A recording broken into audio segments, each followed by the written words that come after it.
ఇప్పుడు కేవలం 7,999 up to 10 kgs వరకు బరువు తగ్గి అధిక బరువు నుంచి వచ్చే ప్రధాన సమస్యలను దూరం చేసుకోండి. అన్నా క్యాంటీన్లలో అవినీతి జరిగిందన్న అంబటి వ్యాఖ్యలకు మంత్రి లోకేష్ కౌంటర్ ఇచ్చారు. ఎన్నికల్లో ఇచ్చిన హామీని అమలు చేశామన్నారు లోకేష్. వైసీపీ వారిలా లిక్కర్, ఇసుకలో సొంత అకౌంట్లు తాము పెట్టుకోమని, ప్రభుత్వ అకౌంట్ల ద్వారానే అన్నా క్యాంటీన్లు నడుస్తాయన్నారు లోకేష్. మొత్తం మేము అన్నా క్యాంటీన్ ఓపెన్ చేయటము ఏదో 10 మంది పేదవాళ్ళకి తిండి పెట్టడానికి మేము వ్యతిరేకం కాదు. కానీ ఇవాళ ఏం చేస్తున్నారు మీరు ఈ రాష్ట్రంలో?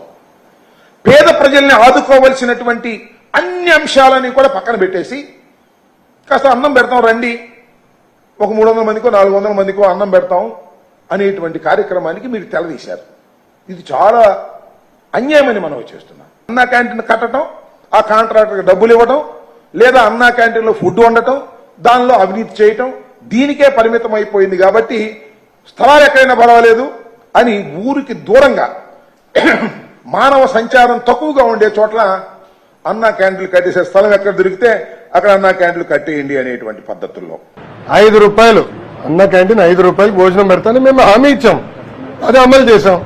దాతలు రమ్మంటున్నాం, తప్ప అది? అకౌంట్ ఇచ్చా, అది ఏ account? Government of Andhra Pradesh account. ఎందుకంత భయపడుతున్నారు? అంటే వాళ్ళలాగా లిక్కర్లో సొంత అకౌంట్లు మేము ఎప్పుడు పెట్టుకోం స్వామి. వాళ్ళలాగా ఇసుకలో మేము సొంత అకౌంట్లు మేము పెట్టుకోం. ఏ వచ్చినా ప్రభుత్వానికి ఇస్తాం, ప్రభుత్వం నడుస్తూ ఉంటుంది. అన్న క్యాంటీన్ ఒక వ్యవస్థగా ఏర్పాటు చేయాలి, శాశ్వతంగా నడవాలన్న ఆలోచనతో మేము ఉన్నాం. దాతలు ముందరకు వస్తారు, దాతలు ఆదుకుంటారు.